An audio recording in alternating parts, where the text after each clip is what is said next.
कोल्हापुर से एक बड़ी खबर आ रही है, जहां मंत्री असद मुश्रीफ ने शक्तिपीठ महामार्ग की भूमि अधिग्रहण को लेकर किसानों को भरोसा दिया है कि उनकी सहमति और विश्वास के बिना कोई भी कदम नहीं उठाया जाएगा।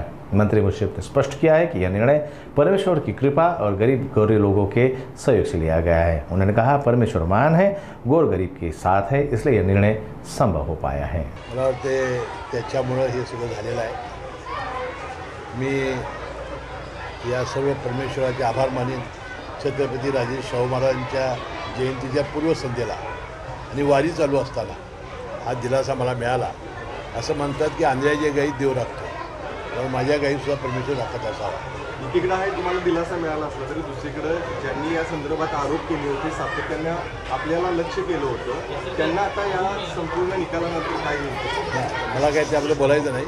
मी परमेश्वराचे आभार मानतो। पण साहेब, जनावरांच्या संदर्भातला प्रश्न आहे की विधानसभा निवडणुकीवेळी तुम्ही जी.आर. दाखवलेला होता की कोल्हापूर जिल्ह्यातून हा सगळा महामार्ग होणार नाही, अशा पद्धतीचा जी.आर. तुम्ही दाखवलेला होता आणि असं असताना तर तो जी.आर. देखील रद्द करण्यात आताच पालकमंत्र्यांनी याबद्दलच्या भावना व्यक्त केल्या आहेत। मंत्रिमंडळामध्ये शक्तिपीठाबद्दल 3 विषय होते। एक, शक्तिपीठ रस्त्याला मान्यता देणं, शक्तिपीठाच्या भूमी संपादनासाठी 12,000 कोटीला मान्यता देणं, त्यासाठी कर्ज उभारणं, आणि तिसरं, कोल्हापूर जिल्ह्याची जी भूमी संपादनाची कारवाई रद्द करण्यात आलेली आहे ती पुनर्स्थापित करणं। वरचे दोन्ही विषय मंजूर झाले आणि तिसऱ्या विषयाला पालकमंत्री आंबेडकर साहेब आणि मी मंत्रिमंडळात आम्ही भावना व्यक्त केल्या आणि आम्ही सांगितलं की कोल्हापूर जिल्ह्याची परिस्थिती वेगळी आहे।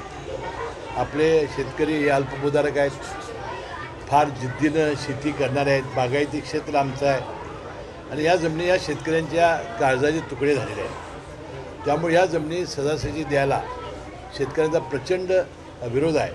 त्यामुळंच आपण ही फक्त कोल्हापूर जिल्ह्यातील अधिसूचना त्यावेळा उपमुख्यमंत्री देवेंद्र फडणवीस साहेब आणि त्यावेळेचे मुख्यमंत्री एकनाथ शिंदे साहेबांनी रद्द करण्यासाठी आम्हाला सर्व लोकांचं सहकार्य केलं होतं आणि आम्ही हेही मांडलं की लोकसभेला शाहू महाराज इथे उपस्थित आहेत। लोकसभेला आणि विधानसभेच्या निवडणुकीमध्ये याचे फार मोठे परिणाम लोकसभेमध्ये ही केली नसती तर होणार होते आणि त्या पद्धतीने केलं।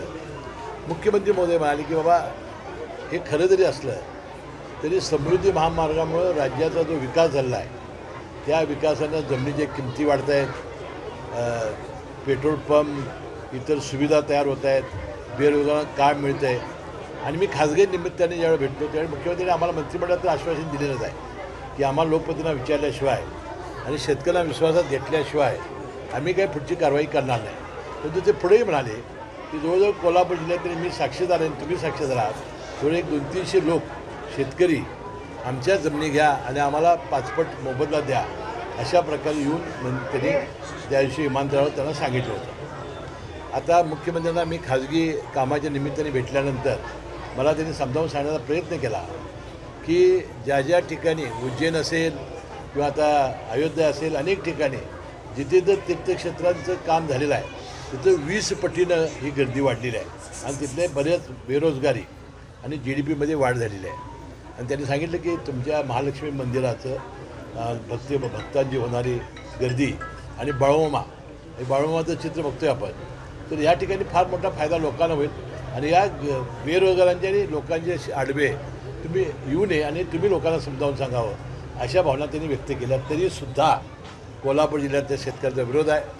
आता विरोधक हे विरोधाचं काम करणार, त्यांची ते कामच आहे। परंतु माझं मत आहे की शेतकऱ्यांना विश्वासात घेतल्याशिवाय मुख्यमंत्री आपला शब्द पाळतील आणि ते म्हणाले होते आम्हाला शक्तिपीठ रस्ता करायचा आहे, पण आम्ही कोणावर लादणार नाही।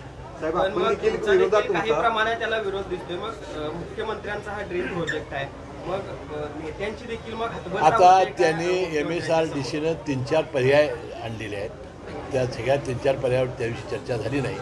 आम्हाला लोकप्रतिनिधींना ज्यावेळेला बोलवतील, शेतकऱ्यांना ज्यावेळी विश्वासात घेतील त्यावेळी 3-4 पर्याय ते सांगतील आणि जिथे जिथं विरोध असेल ती लाईन कशी बदलता येईल, जिथं विरोध कसा होईल असा प्रयत्न सरकार करणार आहे।